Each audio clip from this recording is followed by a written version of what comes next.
क्या आप दूसरों के इमोशंस को आसानी से समझ पाते हैं? क्या आप जान पाते हैं कि दूसरे कैसा महसूस कर रहे हैं? वो खुश हैं या उदास हैं? और क्या आप ये जानते हैं कि आपकी ताकत और कमजोरियां क्या है? यानी किन चीजों में आप बहुत अच्छे हैं और किन चीजों या आदतों में आपको सुधार करने की जरूरत है? क्या आप अपनी क्षमताओं पर भरोसा रखते हैं और जैसे आप हैं वैसे ही खुद को स्वीकार करते हैं? क्या आपको अपनी गलतियों से सीखकर आगे बढ़ना आता है?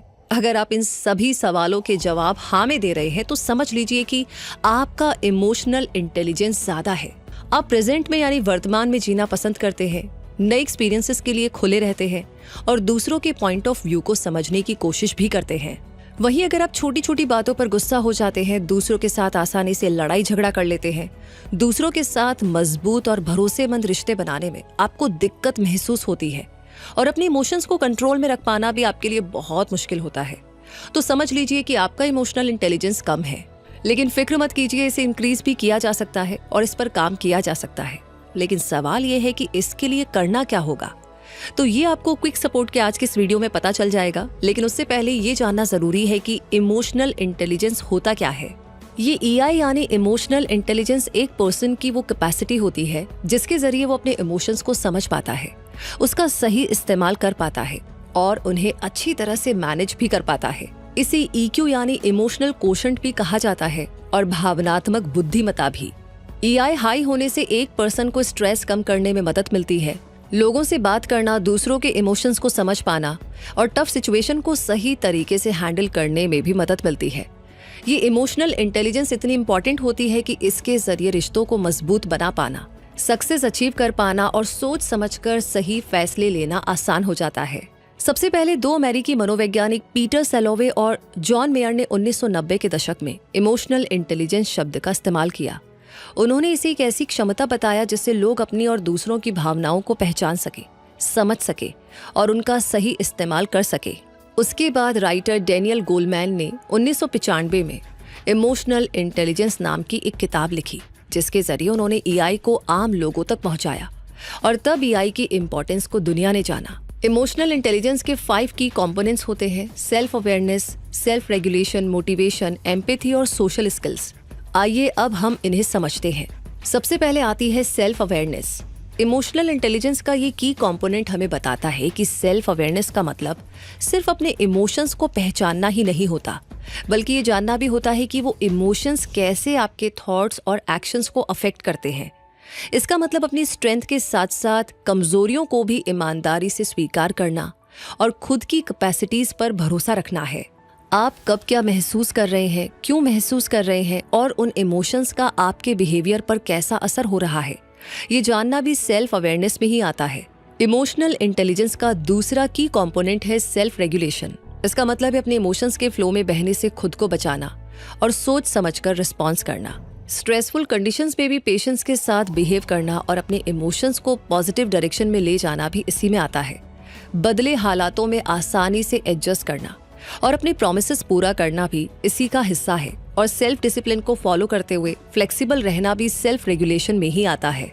इसके बाद जानते हैं तीसरे की कंपोनेंट मोटिवेशन के बारे में, जो अपने गोल्स के प्रति कमिटेड बनाए रखता है, भले ही रास्ते में बहुत मुश्किलें आए। अपने इंस्पिरेशन से काम करना इसमें शामिल है, भले ही बाहर की दुनिया में कोई अप्रिसिएशन या रिवॉर्ड आपको ना मिले। अपनी हर हार से सीखना और हार माने बिना आगे बढ़ना इसी में आता है और इसके जरिए अपने सपनों को साकार करना पॉसिबल हो जाता है। अगला यानी चौथा की कंपोनेंट है एम्पैथी, जिसका मतलब सिर्फ दूसरों के इमोशंस को समझना नहीं है, बल्कि उन्हें महसूस करना भी है। उनके प्रति सहानुभूति दिखाना, उनकी जरूरतों और परेशानियों को महसूस करते हुए समझना इसी में आता है। इसकी हेल्प से मजबूत रिश्ते बनाना आसान हो जाता है। और पांचवा की कंपोनेंट है सोशल स्किल्स। दूसरों से अच्छे से बात करना और उनकी बातें ध्यान से सुनना, लोगों से अच्छे रिश्ते बनाना, दूसरों की मदद करना और उन्हें इंस्पायर करना, दूसरों को गाइड करना और सबके साथ मिलकर के काम करना, ये सब सोशल स्किल्स में आता है। तो इन 5 की कंपोनेंट्स को समझने के बाद अब बारी आती है ये जानने की कि अपने EI को यानी कि इमोशनल इंटेलिजेंस को कैसे मेजर किया जाए, यानी कैसे पता लगाया जाए कि आप अपने और दूसरों के इमोशंस को अच्छे से समझते हैं और संभालते भी हैं। तो इसके लिए 2 तरह के टेस्ट हुआ करते हैं, सेल्फ रिपोर्ट टेस्ट और ability test. Self report test में आपसे कुछ सवाल पूछे जाते हैं और आपको बताना होता है कि आप उन सवालों से कितना सहमत हैं। जैसे एक सवाल ये हो सकता है कि जब कोई दुखी होता है तो मैं समझ जाती हूँ कि उसे कैसा लग रहा है। आपको बताना होगा कि आप इस बात से कितने सहमत हैं, जैसे बिल्कुल सहमत, थोड़ा सहमत या बिल्कुल असहमत।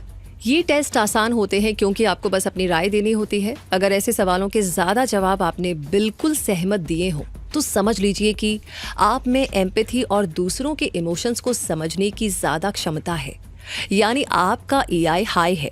और अगर आपके ज्यादातर जवाब बिल्कुल असहमत हों तो ये आपके लो EI का इशारा हो सकता है। हाँ, लेकिन ये टेस्ट उतने एक्यूरेट नहीं होते जितने एबिलिटी टेस्ट होते हैं। एबिलिटी टेस्ट में आपको कुछ हालात दिए जाते हैं और आपको बताना होता है कि आप उन हालात में क्या करेंगे। ये टेस्ट मुश्किल होते हैं क्योंकि आपको अपनी समझ दिखानी होती है, लेकिन ये EI का ज्यादा एक्यूरेट मेजरमेंट कर पाते हैं। इन सेल्फ रिपोर्ट टेस्ट और एबिलिटी टेस्ट के एग्जाम्पल्स ये हैं। Emotional and social competence inventory या ESCI जो सेल्फ रिपोर्ट टेस्ट है, और Mayer Salovey Caruso emotional intelligence test या MSCEIT जो कि एक एबिलिटी टेस्ट है। Emotional and social competence inventory test में आप खुद से और अपने दोस्तों से कुछ सवाल पूछते हैं। ये टेस्ट आपके सोशल और इमोशनल स्किल्स को मेजर करने के लिए डिजाइन किया गया है। ये टेस्ट दिखाता है कि आप लोगों से कितने अच्छे से मिलते जुलते हैं और अपने इमोशंस को कितना अच्छे से संभालते हैं।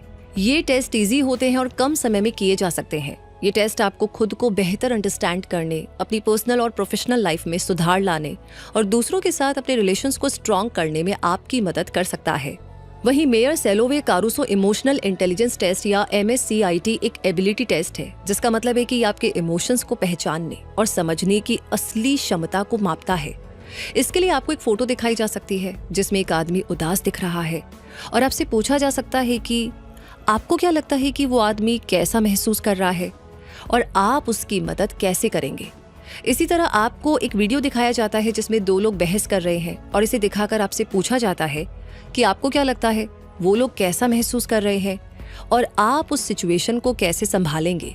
अब आपका जवाब ये दिखाएगा कि आप ऐसी स्ट्रेसफुल सिचुएशंस में इमोशंस को कितनी अच्छी तरह से समझते हैं और मैनेज करते हैं। ये टेस्ट कॉम्प्लेक्स हो सकते हैं और ज्यादा समय लेने वाले भी। इमोशनल इंटेलिजेंस के बारे में रिसर्च करने में, अपनी कंपनी के लिए अच्छे एम्प्लॉयज का रिक्रूटमेंट करने के लिए और पर्सनल डेवलपमेंट के लिए इस टेस्ट का यूज किया जाता है। ESCI जहां पर एक पर्सन की राय पूछता है और उसकी सोशल और इमोशनल स्किल्स को मापता है, वहीं MSCIT इमोशंस को पहचानने और समझने की उसकी कैपेसिटी को मापता है। अब अगर इन टेस्ट के जरिए आपको ये पता चलता है कि आपका EI हाई है, यानी आपका इमोशनल इंटेलिजेंस का लेवल बहुत अच्छा है, तो इसके लिए आपको बधाई हो, कांग्रेचुलेशंस। लेकिन अगर दूसरी ओर इन टेस्ट के जरिए आपका इमोशनल इंटेलिजेंस लो आए तो फिक्र मत कीजिए और उसे बढ़ाने के लिए इन कुछ जरूरी और आसान बातों को अपना लीजिए। जैसे कि नंबर 1, खुद को पहचानने पर फोकस करें। अपनी फीलिंग्स को जानिए कि कब आपको गुस्सा आता है और कब आप खुश हो जाते हैं। अपनी ताकत के साथ साथ अपनी कमजोरियों को भी जानिए, उन्हें स्वीकार कीजिए और उनमें सुधार करना शुरू करें। रोजाना थोड़ा समय निकालकर अपने इमोशंस को देखिए, पता लगाने की कोशिश कीजिए कि आपको कैसा लग रहा है और क्यों लग रहा है। रोज इस प्रैक्टिस को करने से आप खुद के बारे में अवेयर होने लगेंगे। नंबर 2 पर है खुद को संभालिए, क्योंकि आपसे बेहतर कोई और कर ही नहीं सकता। इसके लिए इन चीजों की प्रैक्टिस कीजिए। जब गुस्सा आए तो तुरंत अग्रेसिव रिएक्ट ना करें, थोड़ा रुकिए और सोचिए। टेंशन होने पर शांत रहने की कोशिश करें और ऐसा करना अगर मुश्किल लग रहा हो तो डीप ब्रीदिंग और मेडिटेशन की मदद लीजिए। अपने इमोशंस को रेगुलेट और मैनेज करना आपके लिए बहुत जल्दी ही आसान हो जाएगा। नंबर 3, दूसरों को समझिए, क्योंकि खुद को समझने के साथ साथ दूसरों की फीलिंग्स को समझना भी जरूरी होता है। अगर उन्हें समझना मुश्किल लगे तो उनकी जगह खुद को रख कर देखिए और खुद से पूछिए कि उनकी जगह अगर आप होते तो किसी पर्टिकुलर सिचुएशन में क्या करते। दूसरों के लिए अच्छा सोचना और उनकी बातें सुनना शुरू करें। वो क्या कहना चाह रहे हैं सुनिए और उनकी परेशानियों में मदद करने की शुरुआत कीजिए। हो सकता है कि ये सब करना आपको जरूरी ना लगे, लेकिन ये सब आपके इमोशनल इंटेलिजेंस का ही एक हिस्सा है, ये याद रखिएगा। नंबर 4 पर है अपनी कम्युनिकेशन स्किल्स को इफेक्टिव बनाइए, क्योंकि ये भी बहुत जरूरी है। क्लियर और इफेक्टिव कम्युनिकेशन के जरिए ही आप अपनी बातों को साफ साफ कह सकते हैं, सवाल पूछ सकते हैं और अच्छे तरीके से इंटरेक्शन कर सकते हैं। इफेक्टिव कम्युनिकेशन में ये भी आता है कि भले ही आप सहमत ना हो, लेकिन फिर भी अच्छे से बात करें और सामने वाले की पूरी बात शांति से सुने। नंबर 5, अपनी सोशल स्किल्स को स्ट्रांग बनाइए, क्योंकि इमोशनल इंटेलिजेंस का एक इम्पॉर्टेंट कंपोनेंट है सोशल स्किल्स, जिसे बेहतर करना जरूरी है। इसलिए आप अपनी फ्रेंडशिप और रिलेशंस को स्ट्रांग बनाने की कोशिश कीजिए। जिन बातों पर अक्सर आप झगड़ने लगते हैं, अब उन्हें शांति से सुलझाने की कोशिश करें। सबके साथ मिलकर के काम कीजिए और दूसरों को अच्छा काम करने के लिए हमेशा प्रेरित भी कीजिए। नंबर 6, स्ट्रेस मैनेजमेंट कीजिए, क्योंकि वीक ईआई के लिए स्ट्रेस भी रिस्पॉन्सिबल हो सकता है। इसलिए स्ट्रेस को मैनेज करना शुरू करें। पता लगाइए कि आपको किस बात की टेंशन हो रही है और आप उसे कैसे दूर कर सकते हैं। इसके लिए आप अपने पसंद के काम करना शुरू कर सकते हैं, जो फेवरेट डिश खाना, घूमना और गाना गुनगुनाने जैसा कुछ भी हो सकता है। अपनी प्रॉब्लम को बड़ा बनाकर देखने की बजाय अब उन्हें सॉल्व करने पर फोकस करें और अपने साथ फ्री टाइम बिताने के लिए थोड़ा समय निकालना भी शुरू करें। तो इन 6 पॉइंट्स में आपको जो पता चला है वो कुछ नया नहीं है, लेकिन इफेक्टिव जरूर है आपकी ईआई को बढ़ाने के लिए।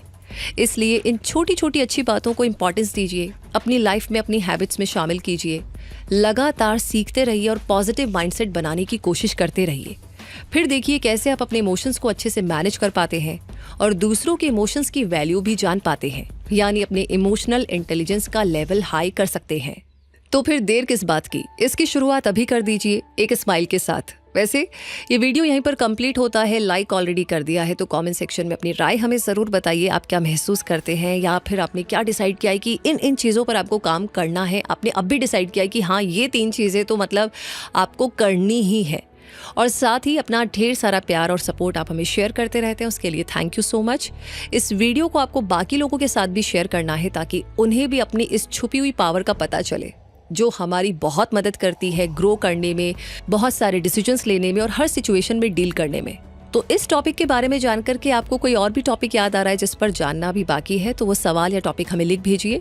साथ ही साथ क्विक सपोर्ट चैनल को सब्सक्राइब करके बेल आइकन को प्रेस कर दीजिए। तब तक के लिए मैं रूबी पारिक आपसे कहूंगी, हमेशा अपने आप को अपडेट रखें, ग्रो करते रहे क्विक सपोर्ट के साथ। धन्यवाद।